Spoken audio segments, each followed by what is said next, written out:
శ్రీవేంకటేశాయ నమః. హరి రామ రామ రామ హరి హరి, హరి కృష్ణ కృష్ణ కృష్ణ హరి హరి.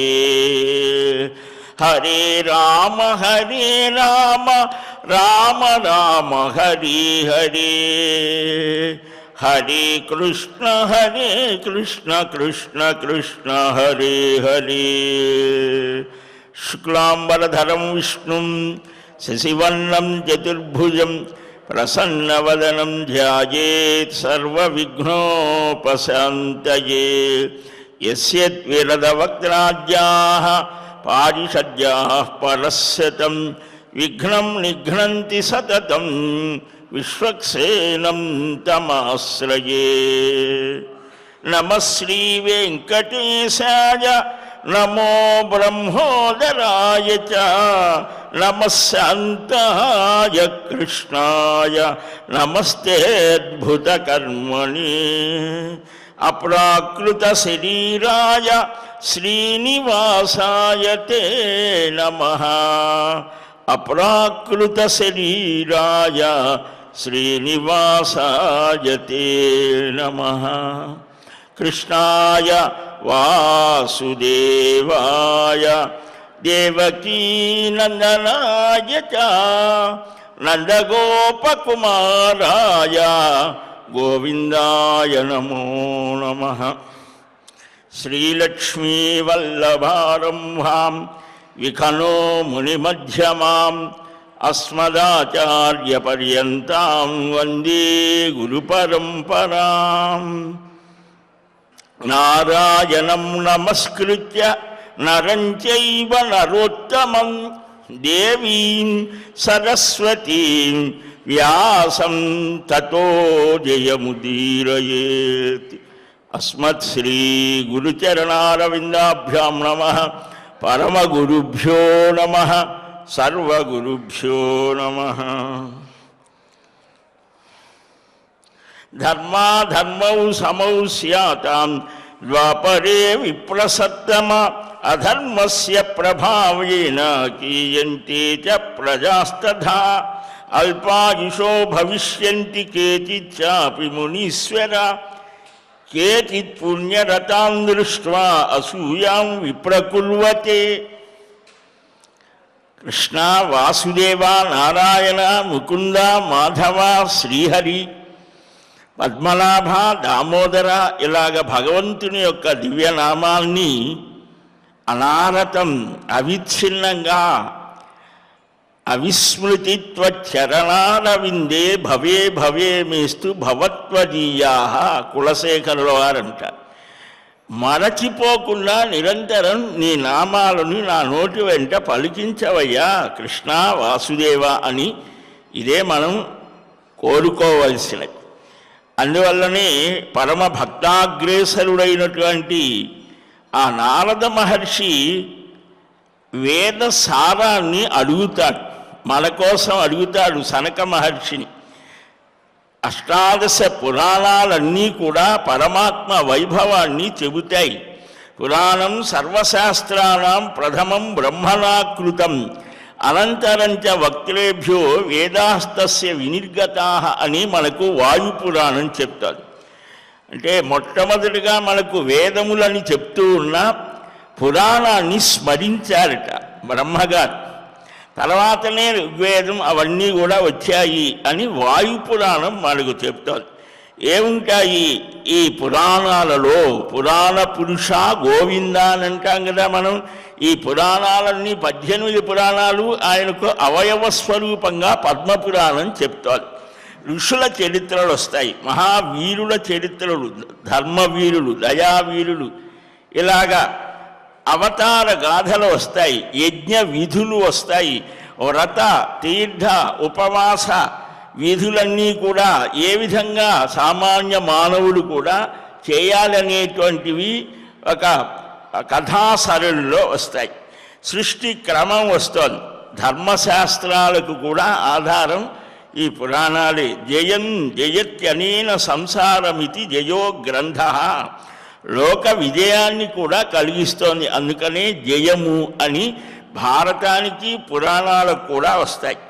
నిన్న మనం చెప్పుకున్నాం, సనక మహర్షిని అడుగుతాడు, స్వామి మీరు చాలా చెప్పారయ్యా, యుగాల యొక్క స్థితిని, యుగము అంటూ ఉంటారు కదా, అంటే ఒక ప్రత్యేక కొన్ని సంవత్సరాల కాల పరిణామాన్ని యుగము అంటే ఆ యుగంలో వారు ఏ విధంగా ధర్మాచరణ చేస్తారు, ఏ విధంగా నడుస్తారు, వారి లక్షణాలు ఏమిటి, దాన్ని బట్టి వస్తాయి. ఈ కృతయుగం, త్రేత, ద్వాపర, కలియుగాలు ఇవి ఒక మహాయుగం. కాలగణనాన్ని చేయడంలో మనకు వేదవాన్మయంలో చాలా అద్భుతంగా వస్తుంది. ఈ పురాణాలన్నీ కూడా వేదాన్ని అనుసరించుంటాయని చెప్పుకున్నాం. ఇప్పుడు మనం ఆధునిక కాలంలో ఉన్నామనుకుంటున్నాం, ఆటవికంగా ఉన్నామా, ఆధ్యాత్మికంగా వికసిస్తున్నామా అనేది ఎవరికి వాడే ఆలోచించుకోవాలి.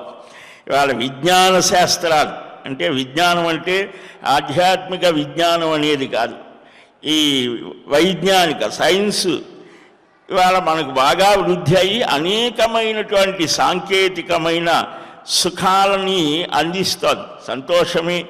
రాక్షసులే ఈ పరిశోధనలు కూడా చేసినట్టుగా పురాణాల్లో వస్తుంది. త్రిపురాసురులు అని ఉన్నారు. వారు ఈ వెండితో, బంగారంతో, ఇనుముతో పెద్ద ఒక పట్టణం లాంటిదే విమానాలు. ఆ విమానాల్లో ఎక్కి తిరిగేవారు, ఆకాశంలో తిరిగేవారు, భూమి మీద తిరిగేవారు, సముద్రంలో తిరిగేవారు. ఇంకా మనం అంత టెక్నాలజీకి వెళ్ళలేదు అనుకుంటాను నాకు తెలిసి. అది ఏది కావాలంటే వారి మనస్సులో సంకల్పిస్తేనే ఇది ఇలాగ వెళ్ళాలి అంటే వెళ్ళిపోతుంది. ఇప్పుడు కూడా ఏదో మెదడులో చిప్పు సెట్ చేస్తే అది దాన్ని మన ఆలోచనలకు తగ్గట్టుగానే అన్నీ చేస్తే అది కూడా వస్తుందంట. రావడం సంతోషం. కానీ మన ఆలోచనలు ఎక్కడ ఉన్నాయి? బాగానే ఉన్నది ఇవన్నీ. హృదయంలో మనకు పరస్పరం ప్రేమభావం, దయా, సౌజన్యం, సుహృద్భావం ఇవి వాటి వల్ల రావు. మళ్ళీ మనం చూసాం కదా, రోబో ఏదో అన్నీ తీసుకొని వెళ్తూ వేస్ట్ పేపర్ తీసుకొని వెళ్తుంటే మనిషి స్లిప్ అయి వాడిని కూడా బాగా పేస్ట్ చేసి వదలబా. అంటే ప్రతి దాంట్లో మంచి చెడులు ఉంటాయి. ఎక్కడికి వెళ్ళినా ఏం చేసినా మనిషే అల్టిమేట్గా వాని యొక్క ప్రజ్ఞ, వాని యొక్క మేధస్సు ఒక విధానం అయితే హృదయం అనేది ఉండాలి. మానవీయ దృక్పథం, మానవతా ధర్మాలు అని ఇప్పుడేవో మానవీయ విలువలని ఏవో చెబుతున్నారు, అవి చెప్పేవే పురాణాలు. కనుక సామాజికమైనటువంటి అంటే సమాజంలో మనుష్యులు ఎలాగ ఉండాలి, కుటుంబ విధానం ఎలాగ ఉండాలి. శ్రీమద్ రామాయణం, మహాభారతం, భాగవతం ఈ పురాణాలన్నీ కూడా మనకు సామాజికంగా, కౌటుంబికంగా అంటే కుటుంబపరంగా, వ్యక్తిపరంగా వీడు ఎలాగ వికాసాన్ని పొందాలి. ఒక జరిగినటువంటి చరిత్ర ఇది. ఒక క్రొత్త దంపతులు ఒక చిన్న స్టేషన్ నుంచి వేరే వెళ్దాం అనుకున్నాను. అక్కడ ఆ స్టేషన్లో నార్త్లో జరిగి ఒక మహానుభావుడు, ఒక వృద్ధుడు, ఎక్కువగా ఉత్తర భారతదేశంలో తులసి రామాయణం ఎప్పుడు పారాయణ చేస్తుంటారు. అది రైల్వే స్టేషనా లేకపోతే ఇంకొకటి అని ఏమీ లేదు, అది వారు ఎక్కడుంటే అక్కడ చేస్తూ ఉంటే వీరు చూశారు, ఏం తాత ఏం చదువుతున్నా అంటే రామాయణం 30 సార్లు చదువుతున్నా. ఎన్నిసార్లు ఇలాగా ఇన్నిసార్లు చదవాలి ఈ పుస్తకం. అందుకనే మన దేశం ఇలాగ అయిపోయింది. అన్ని దేశాలు పైకి పోతూ ఉంటే ఇంకా మీరు రామాయణం, భీమాయణం ఇక్కడే ఉన్నారు అని వాళ్ళు ఏదో పిల్లలు కదా చెప్పుకున్నారు తమాషా. అంతలో ట్రైన్ వచ్చి, ఆ ట్రైన్ వస్తే వీడెక్కేశాడు ముందు. కొత్తగా ఈమె పాపం లగేజ్ చాలా ఉంది, మామగారు ఇచ్చినవన్నీ ఇస్తూ ఉన్నది పాపం. అది ఇంకా 2-3 ఇంతలో మూవ్ అయ్యి వాడు ఎట్లా కేకలు వెళుతున్నాడు. వెళుతూ ఉంటే ఇంకా వాడు ఏం చేసి చైన్ లాగేసి వాడు ఎవడో వచ్చాడు. ఎందుకు అంటే వాడికి మళ్ళీ ఎక్స్ప్లెనేషన్ ఇచ్చుకొని డబ్బులు కట్టి ఏవో చేశాడు. అప్పుడు కొద్దిసేపు అయింది. తాత ఎలాగైందంటే, నువ్వు రామాయణం కనుక చదివినట్టయితే చిన్నప్పుడే నీకు ఈ దురవస్థ ఉండేది కాదండి. రామాయణం ఏంటయ్యా, రామాయణ కాలంలో ట్రైన్స్ ఉన్నాయా? ఎక్కడ చెప్పాడా రామాయణంలో అంటే సరిగ్గా నువ్వు చూస్తే రామాయణంలో గంగా నదిని దాటే క్రమంలో శ్రీరామచంద్రమూర్తి చెయ్యిబట్టి సీతమ్మను ముందు ఎక్కించాడు. లక్ష్మణుడు ఆ గంప కావలసిన అరణ్యవాసానికి కావలసినవన్నీ కూడా ఎక్విప్మెంట్స్ ఉంటాయి కదా, అంతరిక్షానికి వెళ్ళారు, వాడికి తక్కిన ఇది ఉన్నట్టుగా అరణ్యంలో లక్ష్మణస్వామి ఒక రాజకుమారుడు ఎంత అద్భుతంగా ఎంత నైపుణ్యంగా ఆ పర్ణశాల నిర్మిస్తాడో, సొంతంగా పడవలు తయారు చేశాడు. ఎక్కడి నుంచి వచ్చింది ఆ స్కిల్స్, ఎక్కడి నుంచి వచ్చాయి? ఆయన ఒక రాజకుమారుడు కదా. అంటే ప్రేమ వల్ల వస్తోంది. అన్న మీద గుణైర్ దాస్యముపాగత. పరమాత్మ మీద ప్రేమ ఉంటే మనం ఎంత కష్టాలనైనా ఇష్టంగా స్వీకరిస్తాం. ఇప్పుడు చెబుతారు ఇష్టంగా చదవాలి అని. అట్లాగే మనం ఇష్టంగా భగవద్ ఆరాధన చేసినప్పుడు, ఆ ప్రేమ కలిగినప్పుడు ఎంత శ్రమైనా నూతనమైన ఆలోచనలు వస్తాయి. కష్టం సుఖం తెలుస్తోంది. కష్టాన్ని కూడా సహించే సహన శక్తి కలుగుతోంది. ఇప్పుడు మనం పిల్లలకి అది ఉన్నదే, కొద్దిగా ఏదైనా మార్పు అయిపోతే చాలు, ఇక వాడి జీవితమే వృధా అనుకుంటారు. జీవితం యొక్క దృక్పథం మనకు వాళ్ళకి మనం అందించడం లేదు. సరే, ఇట్లాగా ఈ కృత త్రేత ద్వాపర. సరే, అక్కడ ఏమైంది? ఎక్కాడు. ఇప్పుడు నువ్వు దిగి ముందుగా నువ్వెక్కేసావు. పాపం మొయ్యలేక ఏదో ఇచ్చింది. అదే నువ్వు ఆమెను ముందెక్కిస్తే, నువ్వు తగ్గ ఇస్తే ఆమె తీసేసుకునేది ఈజీ కదా. నువ్వు పరిగెత్తైనా సరే, రన్నింగ్లో అయినా ఎక్కగల, ఆమె ఎక్కుతుందా? కొంచెం ఆలోచన చేయాలి. కాబట్టి ప్రతి చిన్న విషయం చాలా సునిశ్చితమైన దృష్టితో చూస్తే మనకు పురాణాల నుంచి, రామాయణ భారత భాగవతాల నుంచి ఆధునిక కాలంలో కూడా మనం ఎలాగ జీవించాలో ప్రతి విషయము తెలుస్తోంది. కనుక ఈ పురాణాలు కృత త్రేత ద్వాపర కలియుగాలు అక్కడ ఉన్నాం. మనం నిన్న చెప్పుకుంటూ ఉన్నాం. ఈ కృతయుగం 17,28,000 సంవత్సరాలు, త్రేతాయుగం 12,96,000, ద్వాపర యుగం 8,64,000, కలియుగం 4,32,000. ఈ మొత్తం కలిపి 43,20,000 సంవత్సరాలు ఒక మహాయుగము. ఇలాంటి చతుర్యుగాలు 2,000 చతుర్యుగాలు కలిస్తే బ్రహ్మగారికి ఒక స్థితి 2,000, 43,20,000. ఇవి బ్రహ్మగారికి అంటే 864 కోట్ల సంవత్సరాలు బ్రహ్మగారికి ఒక్క రోజు అవుతుంది మన కాలమానంలో. ఇంత చాలా విచిత్రంగా ఉన్నది కదండి. వేదంలో కర్వము, ఓఘము, పద్మము, కాలాన్ని, సమయాన్ని, ఇవన్నీ కూడా అంటే స్టాటిస్టిక్స్ అంటామే, ఆ లెక్కలన్నీ వస్తాయి కృష్ణ యజుర్వేద. కాబట్టి 3,11,040 కోట్ల సంవత్సరాలు ఒక సంవత్సరం బ్రహ్మదేవుడికి. ఈ 4,000 కోట్ల సంవత్సరాలు మానవ స్థితితో బ్రహ్మగారి ఆయుర్దాయం అన్నారు. ఇది ఒక కల్పం ఆయనకు. ఒక కల్పంలో 14 మంది మనువులు గతిస్తారు. నిన్న మనం మనువులు, ఆ మనువుల కాలంలో ఏ ఋషులు ఉంటారు, సప్త ఋషులు, అది కూడా పదవులే అని చెప్పుకున్నాం. ఇంద్రుడు, బ్రహ్మగారు అన్నీ కూడా పరమాత్మ యొక్క ప్రభుత్వంలో ప్రతి మన్వంతరానికి వీళ్ళు మారిపోతారు అని కూడా చెప్పుకున్నాం. 14 మంది మనువుల పాలన 71 మహాయుగాలు. 30,85,428 సంవత్సరాలు, సంవత్సరాల 6 నెలల 25 రోజులు, 42 గడియలు ఒక మన్వంతరం. ఇలాంటి 1400 మన్వంతరాలంటే 432 కోట్ల సంవత్సరాలు బ్రహ్మగారికి ఒక పగలం. ఏంటండి మన ఊహకు అందనివి ఏవేవో చెప్తున్నారు అని అనుకుంటాం మనం. మహానుభావులు లెక్కించి చెప్పినటువంటి ఈ కాలంలో, ఈ కాల గణనలో ఆయా స్థితులు ఎలాగ ఉంటాయి అంటే, బ్రతికిన కాలం ఎక్కువ కనుక వారికి భోగానుభవం అయినా కూడా ఎంతకాలం అనుభవిస్తావు నువ్వు అంటే ఎంతో కాలం మనం అనుభవించలేరు. నిజానికి యోగ్యుడైన వాడు.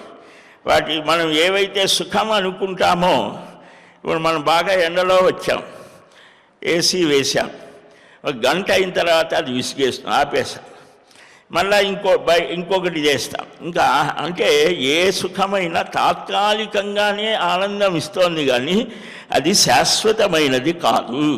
శాశ్వతమైన సుఖం ఏమిటి అని ప్రతివాడికి ఒకటి ఉంటుంది, అందుకనే అసంతృప్తి ఉంటుంది. ఎన్ని సుఖాలు, భోగాలు, పదవులు, ఇంకా ఏవేవో అనుభవించినా ఇంకా ఏదో పొందలేదు, అదేమిటో వీడికి తెలియదు. ఏమిటది అనంటే మనకు పురాణాలు, వేదవాన్మయం చెప్తుంది. నీ స్వస్వరూపం ఏమిటో నీకు తెలిస్తే అక్కడ అయిపోతుంది. నీ అసలైన స్వరూపం ఏమిటి? ఈ శరీరమా, ఇంద్రియాల, మనసు ఏవి కాదు, ఆత్మస్వరూపం. ఈ ఆత్మ పరమాత్మ యొక్క అంశ. మమైవాంశో జీవలోక, జీవలోక సనాతన. పరమాత్మకు సంబంధించిన వాడిని నేను అనేటువంటి స్పృహ కలిగి తన యొక్క స్వస్వరూపం, పరస్వరూపం, పరమాత్మ స్వరూపం, ఈ ప్రకృతి యొక్క స్వరూపం పరమాత్మని పొందటానికి వచ్చే ఆటంకాలు ఏమిటి అవి తెలుసుకోవటం, ఉపాయ స్వరూపం, ఆ పరమాత్మని పొందే ఉపాయం ఏమిటి అనేటువంటిది ఇవి తెలుసుకోవాలట. సరే, ఈ నిన్న మనం చెప్పుకున్నాం, కృతయుగంలో అందరూ కూడా ధర్మపరంగానే ధర్మ ఆచరణతోనే ఉంటారు. కృతయుగంలో ఆ ధర్మ హ్రాసం కొంచెం తగ్గుతోంది. అందుకని అందరూ కలిసి చేసేటువంటి సాధన యజ్ఞ ప్రక్రియ. ఈ ద్వాపరం వచ్చేసరికి ఈ త్రేతాయుగంలో ఒక్క భాగం అధర్మం ప్రవేశిస్తోంది. ఈ ద్వాపరం వచ్చేసరికి ధర్మము అధర్మం రెండు కూడా ఒకే రైలు పట్టాలలాగా నడుస్తాయన్నమాట. ఈ ద్వాపర యుగం, నాలుగవది కలియుగం. కృతయుగంలో ఈ దేవ దానవ గంధర్వ యక్ష రాక్షసులు ఎవరూ లేరు, అందరూ దేవ సమానంగానే ఉన్నారు, దైవభావంతోనే ఉన్నారు, నారాయణ పరాయణులై కామాది దోషరహితులై ఉన్నారు. కాలానుగుణంగా కోరకనే ఫలాలను పొంది ఉత్తమ గతిని పొందారు. ఆ కృతయుగంలో శ్రీమన్నారాయణుడు శుక్లవర్ణుడు, అంటే తెల్లని సత్వగుణానికి సంకేతం. ఆ శుక్లవర్ణంలో ఉన్నాడు. త్రేతాయుగంలో పాండురవర్ణం కొద్దిగా తగ్గుతుంది అన్నమాట. రక్తవర్ణంతో అంటే ఎర్రగా ఉండేటువంటి రంగుతో ఉంటాడు, అంటే ఆయా గుణాలకు సంకేతం రజోగుణ స్థితి. కనుక సత్యవాక్య రతులు, దంభాచారం లేనటువంటి వారు, శమాది గుణ సంపన్నులు, ధర్మ సాధన చిత్తులు, అసూయ రహితులైనటువంటి వారు ఉంటారు. 4 ఆశ్రమాలకు తగిన కర్మల్ని ఆచరిస్తారు అని ఈ కొంచెం కష్టాలు పడటం మొదలవుతోంది త్రేతాయుగంలో. అందుకనే రాముడుగా వచ్చాడు. ధర్మం అంటే ఇలాగ ఉంటుంది అని ఆచరిస్తే, ఓహో, ఒక యోగ్యుడైన వాడు, ఉత్తముడైన వాడు ఆచరించే విధానాన్ని చూసి తమ ఆచరణని సరిదిద్దుకునేవారు. ఆ విజ్ఞానం ఉన్నది అప్పటి వరకు. అందుకనే ఆయన ఉపన్యాసాలు చెప్పాల రామచంద్రమూర్తి, ఆచరిస్తూ వెళ్ళిపోయాడు. అగ్రత ప్రజయౌ యాత. రామచంద్రమూర్తి సాక్షాత్తుగా పరబ్రహ్మ ప్రణవస్వరూపుడా అని ఋషులకు అనుమానం వస్తే, అప్పటిదాకా సీతమ్మ ముందు, లక్ష్మణుడు వెనుక, రాముడు వెళ్ళినవాడు. అక్కడ నుంచి తాను ముందు నడిచి మధ్యలో సీతమ్మ, వెనక లక్ష్మణుడు. అకార ఉకార మకార స్వరూపమైన ప్రణవాత్మక స్వరూపంగాని వ్యాఖ్యాతలు అద్భుతంగా అరణ్యకాండలో ఆ సన్నివేశాన్ని అభివర్ణిస్తారు. సరే, ఇక్కడ యజ్ఞకర్మనిష్ఠులై ఉంటారు. ధ్యానపరులు ఎప్పుడూ ధ్యానపరులుగానే ఉంటారు. అంటే అన్ని సాధనలు అన్ని యుగాల్లో ఉంటాయి. ఆ ఎక్కువ స్థితి ఎవరు ఏమిటి అనే దాన్ని బట్టే ఇలాగా ఉంటుంది. సరే, ద్వాపర యుగంలో హరి పీతవర్ణం అంటే పసుపు పచ్చ రంగులో ఉంటాడు. వేద విభాగం జరుగుతుంది. ద్వాపరం వచ్చేసరికి ఈ బుద్ధి సూక్ష్మత తగ్గిపోతుంది, ధారణాశక్తి తగ్గిపోతుంది. అందుకనే వేదవ్యాస రూపంలో ఒకే రాశిగా ఉన్నటువంటి ఆ వేదాన్ని 4గా విభాగం అనేక శాఖలు చేసి ఒక్కొక్కరికి ఒక్కొక్క భాగాన్ని అప్పగించి వాళ్ళు దాన్ని నిరంతరం అధ్యయనం చేయాలి. కూడా టెక్స్ట్ బుక్లే చదివి రాసేవాళ్ళు పరీక్షలు. అప్పుడు వాడికి ఏమీ ఇది లేదు, మొత్తం మీద ఒక అవగాహన ఉండేది మేము చదివేటప్పుడు. తర్వాత ఏం గైడ్లు వచ్చేసాయి, అది కూడా పోయి ఇప్పుడు బిట్ పేపర్స్ వచ్చేసాయి. గైడ్ టెక్స్ట్ బుక్ చదివావురా అంటే ఎవడైనా ఏమో టెక్స్ట్ బుక్ అంటే ఏమిటనే స్థితిలో అయిపోయి. అంటే ఆ ధారణాశక్తి మనకు తెలిసిన ఈ కొద్ది కాలం వేదం అనేది కూడా అలాగా ఒకే రాశిగా రుక్కులు, యజుస్సులు, సామములు ఉంటే మొత్తం అధ్యయనం చేయడానికి చాలా సంవత్సరాలు పడుతోంది. దాని అర్థం ఇంకా అప్పటి కాల స్థితి ఎక్కువ కాబట్టి ధారణ శక్తి ఎక్కువైనా తగ్గింది అని వేదవ్యాస రూపం, అది కూడా ఒక పదవే. రాబోయేటువంటి కాలంలో మన్వంతరంలో అశ్వత్థామ మహాభారతంలో వస్తాడే ఆయన వేదవ్యాసులు అవుతాడు. సప్త ఋషుల్లో ఒక ఆయన పరశురాము, ఇప్పుడు వాళ్ళు ఉన్నారు, అలాగా ఎదురు చూస్తున్నారు ఆ స్థానం కోసం. కనుక ఈ వేద విభాగం జరుగుతోంది. ద్వాపరంలోనే అధర్మ ప్రవృత్తి ప్రబలుతోంది. బ్రాహ్మణ ధర్మాన్ని ఆచరించవలసిన ద్రోణుడు క్షత్రియ స్థితిలోకి వచ్చాడు. అందుకని దగ్గరుండి ద్రోణుల్ని పడగొట్టించాడు శ్రీకృష్ణస్వామి. అధర్మ ప్రవృత్తి కలిగిన వాడు తన భక్తుడైన భీష్ముడు అందరూ తనవారే, కానీ అధర్మ పక్షంలో ఉంటే వాడిని కూడా తొలగించవలసిందే, లేకపోతే నడవదు కదా సృష్టి క్రమం. ధనాన్ని కోరేవారు కల్మషచిత్తులై ఉంటారు. ఈ ధర్మాధర్మాలు సమంగా ఉంటాయి. అధర్మ ప్రభావం చేత ప్రజలు క్షీణిస్తారు. ఆయుర్దాయం ఎందుకు తగ్గుతోంది అంటే పాపపు పనులు చేయడం వల్ల. అంటే మహానుభావుల స్థితి వేరు. వాళ్ళు తాము ఎంతకాలం ఉండాలనుకుంటారో అంతకాలం ఉండి వెళ్తారు. అల్పాయుష్కులుగా కనిపించిన 32 సంవత్సరాలు ఉన్నారు శంకర భగవత్పాదుల వారు. అంటే ఆయన్ని మనం ఈ లిస్టులో వేస్తామా? కాదు. ఆయన అదొక అవతార స్థితి. ఆయన చేయవలసిన కర్తవ్యాన్ని చేయటానికి వచ్చి ఎక్కువ కాలం ఉంటే ఈ లోకం తట్టుకోలేదు. అలాంటి అవతార పురుషుల యొక్క ప్రభంజనం అది. అందుకని ఆ మహానుభావులు ఇంకా రకరకాలైనటువంటి స్థితులు. ఈ ధర్మ ప్రవృత్తి తగ్గిపోవడం చేత ఇలాగవుతుంది. కొందరు పుణ్య మార్గాన్ని అనుసరించే వారిని చూసి అసూయను కూడా పొందుతారు. వెనక ఆస్తులు ఇంత అబ్బో వాడికి చాలా ఉందండి ఆస్తి అని అసూయపడే వాళ్ళట. ఇప్పుడు వాడు ఆరోగ్యంగా ఉన్నాడంటే అసూయ, అయ్యో వాడికి చాలా బాగుంది ఆరోగ్యం. ఇప్పుడు కోట్లు ఉన్నా లెక్కలేదు, ఆరోగ్యం వాడి ఉన్నా కూడా ఏమి ఉపయోగం అనేటువంటి. కాబట్టి ఇక కలియుగంలో ధర్మం ఒక్క పాదంతో నడుస్తోంది. అంటే 100కు 25 మంది ఎప్పుడూ ఉంటారు చివరి యుగాంతం వరకు కూడా. 75% అధర్మ ప్రవృత్తి కలిగిన ఆలోచనలు కలిగిన వారు ఎక్కువ అవుతారు. అంటే ఇది నియతం కాదు, మనం దీంట్లో ఉండాలా దాంట్లో ఉండాలా మన నిర్ణయమే. అదేమి ఉంటారంటే వీళ్ళంతా ఇలాగ ఉంటారు, వీళ్ళంతా ఇలా, అవేమీ కాదు కదా. మనం ఎక్కువ భాగం అసురత్వం మనస్సులు. అంటే ఇతర యుగాల్లో రాక్షసులు అనేవాళ్ళు ప్రత్యేకంగా తయారై ఉంటారు.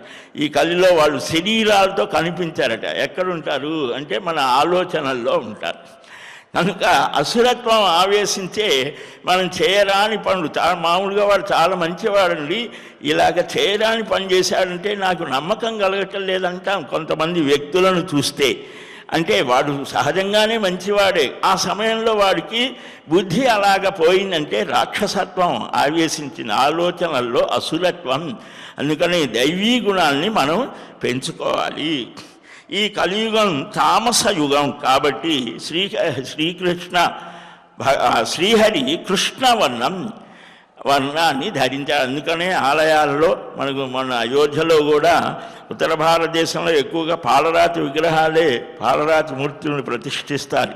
కానీ కృష్ణవర్ణం అంటే నల్లని శిల, ఆ రూపంలో ఆరాధన చేయడం జరిగింది. ఎవరో ఒకరు ధర్మాత్ముడు యజ్ఞాచార పరుడుగా ఉంటాడు. అలాంటి వాడిని చూసి అసూయను కూడా పొందుతారు. కలిలో వ్రత ఆచార జ్ఞాన యజ్ఞాదులు నశించిపోతాయి. అధర్మం ప్రవర్తిస్తోంది. అసూయాపరులు దంభాచారం అంటే లోపల వాడికి చెడ్డ ఆలోచనలు ఉంటాయి, పైకి మాత్రం పెద్ద పెద్ద వేషాలు వేస్తారు. అసలు వాడికంటే కూడా వీడు ఇంకా పెద్ద పెద్ద ఆర్భాటాలు చేస్తూ ఉంటారు. అంటే నారద మహర్షి అడుగుతున్నాడు, యుగధర్మ సమాఖ్యాతాస్త్వజా సంక్షేపతో మునే కలిం విస్తరతో బ్రూహి త్వం హి ధర్మవిదం వరః బ్రాహ్మణాః క్షత్రియా వైశ్యా శూద్రాశ్చ మునిసత్తమః మునిసత్తమ కిమాహారాః కిమాచారాః భవిష్యంతి కలౌ యుగే. యుగధర్మాలు సంగ్రహంగా చెప్పావయ్యా, ఈ కలిధర్మాలు వివరంగా చెప్పు. ఇక్కడ వర్ణ ఆశ్రమ ధర్మాలు మనం చెప్పుకున్నాం. ఇవి సమాజం సరిగ్గా సాగటానికి ఒకరు దేశరక్షణ చేస్తే మరొకరు జ్ఞాన ప్రదాతలైతే మరొకరు శారీరక శ్రమ చేస్తే ఇంకొకరు వస్తు వినిమయం చేసేది ఈనాడు ఉంటుంది కదా. అలాగా ఏ ఆహారాన్ని తీసుకుంటారు వీరు అని అంటే శృణుష్వ మునిశార్దూర సర్వలోకోపకారక కలిధర్మాన్ ప్రవక్ష్యామి విస్తరేణ యథాతథం. సనక మహర్షి నేను వాటిని గురించి చెప్తాను. ప్రతిపురాణంలో కూడా ఈ సృష్టి యొక్క ప్రకారము, అలాగనే వర్ణ ఆశ్రమ ధర్మాలు, అలాగనే ఈ తల్లిదండ్రులకు చేయవలసిన శ్రాద్ధ విధులు, ఇలాగ కొన్ని కామన్ అన్నిటి అందు కొద్ది కొద్ది తేడాలతో వస్తాయి. అంటే మీరు ఇది తప్పనిసరిగా ఇవి చెయ్యాలి అని చెప్పడం కోసం పదే పదే ప్రతి పురాణంలో కూడా, అంటే ఒకటి వెళ్ళలేదు ఇంకో దాంట్లో వస్తోంది. ఇలాగా చెప్పారయ్యా. ఈ సాధూనాం ధర్మాచారం పరిత్యజ్య, ఈ కలిలో ఉన్నవి ఉన్నట్లు చెప్తా అన్నాడు. కృష్ణవర్ణాన్ని ఆ శ్రీహరి పొందితే అన్ని ధర్మాలు నశిస్తాయి. సర్వపాతక సంకరమైన ఘోరమైన యుగం ఇది. ధర్మానికి పరాన్ముఖులై ఉంటారట అందరూ, ఒకరని ఏమి లేదు. అంటే ధర్మాచరణ విషయంలో ఉదయాన్నే నిద్ర లేవాలండి, స్నానం చేయాలా, ఒట్టు పెట్టుకోవాలా, దేవాలయానికి వెళ్ళాలా, లేదా ఇంట్లోనే కృష్ణారామ అని మన వృత్తి వ్యాపార విషయాల్లో ప్రవర్తించాలా, లేకపోతే ఇలాగ చెయ్యాలి అంటే ఏమిటి, చేస్తే ఏమిటి, ఏం చెయ్యకపోతే ఏంటి. అమావాస్య రోజున క్షురకర్మ చేయించుకోకూడదు అంటే ఏం ఆ రోజు గడ్డం తెగదా కత్తి పెడితే అంటే ఏమి ప్రశ్న అది. ఇప్పుడు మనకు కనిపిస్తారు అది చాలా సహజమని. అలాగనే ఏకాదశి రోజున ఈ ఆహారం అన్నంలో కలి ఉంటాడు, లేదా ఇంకేదో పండ్లు పాలు తీసుకొని ఉంటే మంచిది. అనారోగ్యంగా ఉండి చేయకపోవడం అది వేరేది. కానీ బాగా దృఢంగా ఉండి ఒకరోజు ఆహారం మానేస్తే నీ శరీరానికే రోజు దానికి వేసేదానికి కొంచెం రెస్ట్ వస్తుంది, మళ్ళీ నీకే మరుసటి రోజు ఎక్కువ తీసుకోవచ్చు. అంత మాత్రం కూడా ఏం ఏకాదశి రోజున ఎందుకు తినకూడదు అనేటువంటి ఆ ధర్మపరాన్ముఖ స్థితి కలుగుతుంది.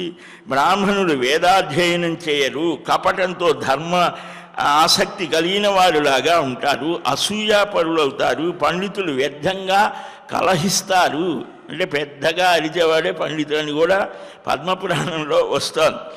అంటే జ్ఞానం కలిగిన వాడు అని పండ్ల శబ్దానికి అర్థం భగవద్గీతలో కూడా వస్తుంది. నేనే అందరిలో అధికుడిని అని అంటారు. అధర్మలోలత్వంతో ఉంటారు, వితండులు అవుతారు, అల్పాయుష్కులే అవుతారు. కలిలో ఇతర యుగాల్లో చెప్పారు ఇన్ని వేల. దశరథ మహారాజు రామాయణంలో 60,000 సంవత్సరాలు పరిపాలన చేశాడు. అదే ఆ చివరికి వచ్చేసరికి రామచంద్రమూర్తి దశవర్ష సహస్రాన్ని దశవర్ష శతాని చ రామో రాజ్యముపాసిత్వా బ్రహ్మలోకం ప్రయస్యతి. 11,000 సంవత్సరాలే వచ్చి రేషో తగ్గిపోయింది కదా. మళ్ళా అక్కడి నుంచి వచ్చేసరికి 125 సంవత్సరాలే రామచంద్రమూర్తి అక్కడ అలాగ ఉంటే, కృష్ణుడి దగ్గరికి వచ్చేసరికి 125 సంవత్సరాలే పాండవులు శ్రీకృష్ణ భగవాను. శ్రీకృష్ణ భగవానుడు ఎప్పుడైతే శరీర త్యాగం చేశాడో అక్కడ నుంచి కలి ప్రారంభమైంది. కలి అంటేనే కలహము. మఖా నక్షత్రంలో సప్త ఋషులు ఉంటారు. ఎప్పుడు ప్రారంభమవుతుంది, ఎప్పుడు భారత యుద్ధం జరిగింది, అన్నీ కూడా మనకు రామాయణ భారత భాగవతాల్లో చెప్పారు. ఖగోళ శాస్త్ర విజ్ఞానాన్ని ఆశ్రయించి ఈనాడు అవి రుజువులు చేశారు. ఇవేవో ఆ కథలు కాదు. సరే, సత్యాన్ని పలకకుండా వ్యర్థమైన అహంకారంతో ఉంటారు. విద్యాభ్యాసం సరిగ్గా చేయరు. అందువలన అధర్మం ప్రవర్తిస్తోంది. పెద్దలు ఉండగానే చిన్నలు మరణిస్తారు. రామాయణంలో ఒక్క సన్నివేశం జరిగితేనే చాలా గందరగోళం. అంటే పెద్దలు ఎప్పుడు కూడా చిన్నవాళ్లకు శ్రాద్ధక్రియలు చేసే దౌర్భాగ్యం ఒక కలియుగంలోనే వస్తుంది. ఎందుకని? ధర్మాతిక్రమణ వల్ల ఈ కలియుగంలో అన్ని వర్ణాల వారు హీన స్థితిని పొందుతారు. ఉత్తములు నీచులవుతారు, నీచులు ఉత్తములుగా పరిగణించబడతారు. రాజులు ధనార్జన ఎలాగ చేయాలి అని ఆసక్తితో అన్యాయపరులై పన్నులు ట్యాక్స్ ఎక్కువ వేస్తారు. ద్విజులు హీన స్థితులని పొందుతారు. ఈ దూడలేని గోవులకు కూడా పాలు పిండి పాలు అమ్మటం, అన్నం అమ్మటం, ఒకప్పుడు 30-40 ఏళ్ళ వరకు కూడా పాలు అమ్మటం పాపమా అని భావించేవారు. అలాగే అన్న విక్రయం, ఇవన్నీ కూడా ధర్మం కాదు అని అంటే ఉచితంగానే పెట్టేటువంటి వారు. ఇప్పుడు ప్రతిదీ అమ్మకమే కనుక వ్యాపారం అనేదే ఇప్పుడు సార్వజనీన ధర్మం. నదీ తీరాల్లో నదీ ప్రవాహానికి అది సరిగ్గా లేకుండా చెట్లు నాటిది మాదే అంటారు. ఇవన్నీ కనిపిస్తున్నదే, జరిగేటువంటివే ఇక్కడ చెప్పారు. అలాగనే ధర్మాచరణని వదిలివేస్తారు. అందరూ కూడా విపరీతంగా అలంకారాలు చేసుకోవడంలో ఆసక్తిని పొందుతారు. ధర్మాచరణ వదిలిపెట్టేస్తారు. అయోగ్యులకు దానాలు చేస్తారు. ఆవుల మీద పాల మీద ఆశతో వాటిని పోషిస్తారు. కానీ ధర్మబుద్ధి పోతుంది. నాకు తెలిసి కర్నూలు ప్రాంతంలో ఆవులు ఎద్దులు అవి ఇంటిలోనే వాకిట్లోనే తమ ఇంట్లో ఒక ఇంటి సంబంధమైన వ్యక్తుల్లాగానే చూసేవారు. ఇప్పుడు మనకు నాగరికత వచ్చిన పిల్లలు అదే ఇదంతా కూడా అనాగరికం. ఒక ప్రాణిని ప్రేమతో చూడటమే నాగరికత. ఆవులని వృషభాలను అన్ని పశుపక్షిములు కాదు, ఒకటని కాదు. ఆవు సాధువు, ఆవులో సర్వదేవతలు ఉన్నారని మనం భావిస్తాము. ఆవు పేడలో లక్ష్మి ఉంటుంది. అందుకనే ఆవు పేడతో ఇల్లు అలికేవారు, ముగ్గులు కల్లాపి చల్లేవారు, లక్ష్మీప్రదము అని. సరే, సాధు నింద చేసేవారు ఉంటారు. సరిగ్గా సకాలంలో స్నానాది కృత్యాలు చేయరు. ఏ ఒక్కని మనస్సు విష్ణు భక్తితో ఉండరు. దానహీనులవుతారు. హీన స్థితిని భవిష్యంతి కలౌ ప్రాప్తే రాజానో మ్లేచ్ఛజాతయ. ప్రథమ పాదంలోనే కదేహ ప్రథమ పాదేపి వినిందంతి హరిం నరాహ యుగాంతే చ హరేన్నామ నైవ కశ్చిత్ వదిష్యతి. అంటే ప్రథమ పాదంలోనే ఇప్పుడు మనం ఉన్నది అదే. కలియుగే ప్రథమ పాదే జమ్ము ద్వీపే భరతవర్షే అని చదువుతుంటాం కదా. కలియుగంలో ప్రథమ పాదంలో కూడా శ్రీహరి నింద చేసేవారు పుట్టుకొస్తారట. కలియుగాంతంలోకి వచ్చేసరికి అంటే 4,32,000 అయ్యేసరికి హరి శబ్దం హరి అనేవాడు కూడా ఎవడు ఉండడు. ఈ ఇతరమైన హీనమైన భోజనాలు చేస్తారట. బ్రహ్మచర్య గృహస్థ ఆశ్రమ ధర్మాలని నిందిస్తారట. వేద విహిత సన్మార్గాన్ని వదిలి దుర్మార్గ ప్రవృత్తితో పాషన్నమైన స్థితిలో ఉంటారు. పైగా వీరు కాషాయ వస్త్రాలు ధరించి జటాధారులై పెద్ద పెద్ద ఆర్భాటాలుగా తిరుగుతూ ఉంటారు. అక్కర్లేని వారేమో సన్యాస స్వీకారం చేస్తారు. తీసుకోవాల్సిన వారు ఆ యోగ్యత ఉన్నవారేమో మామూలుగా ఉంటారట. కనుక ఇలాగా పెద్ద పెద్ద ఎర్రని వస్త్రాలు, నల్లని వస్త్రాలు, రంగురంగుల వస్త్రాలు, గృహస్థైన వాడు తెల్లని వస్త్రాలే ధరించాలి. అది వదిలిపెట్టేసి నల్లని వస్త్రాలు, ఇలాగా విపరీత ధోరణితో ఉంటారట. ఆత్మస్థుతిపరులు ఎక్కువ అవుతారు. ఇతరులను నిందించడం, తమను తాము ప్రశంసించుకోవడం, ఈ రెండూ కూడా ప్రమాదం. ఇలాగ నమ్మిన వారినే వంచి చంపేస్తారట. కలియుగంలో దయాధర్మ విహీనులు అవుతారు, అధర్మ బంధువులంత అవుతారు.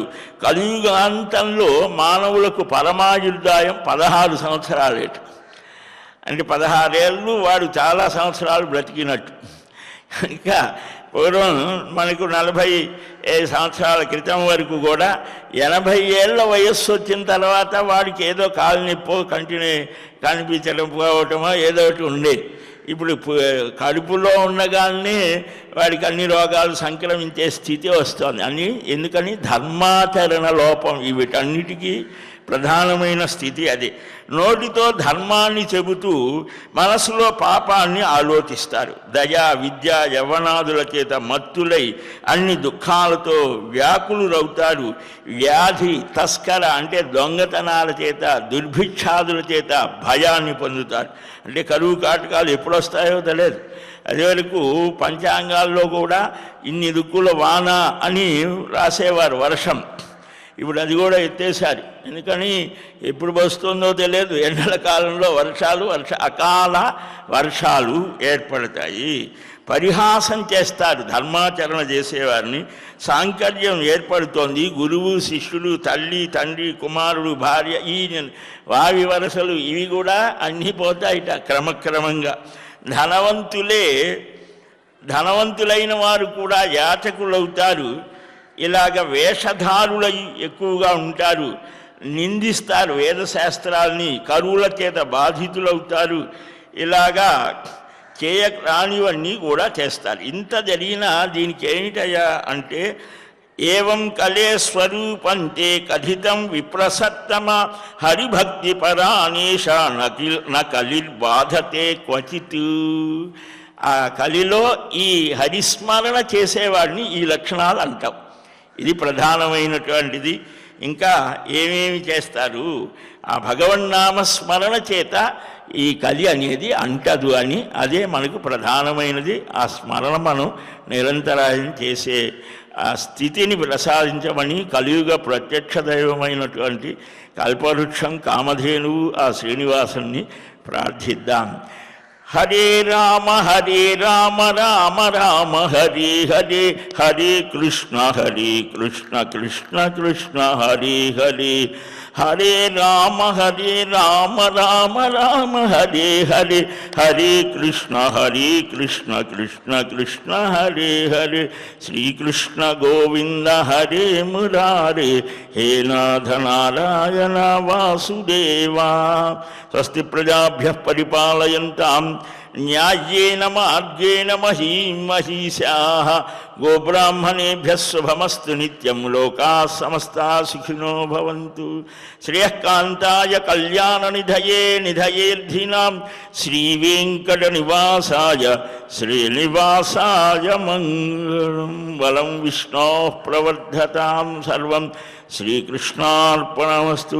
ఏడుకొండలవాడ వెంకటరమణ గోవింద గోవింద గోవింద గోవింద.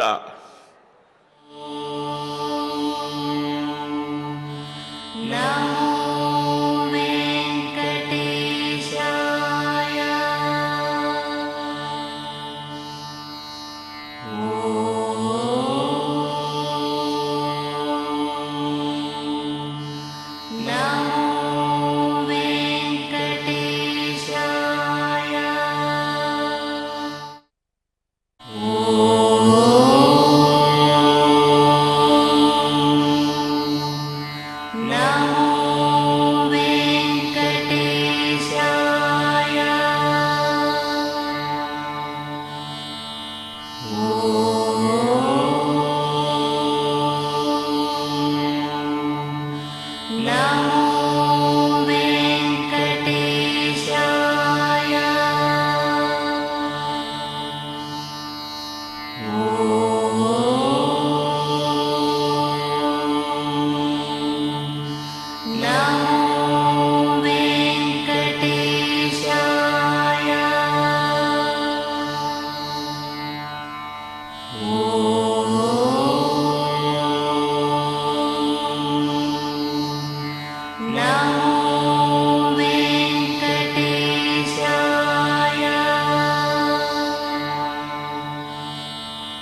ఓం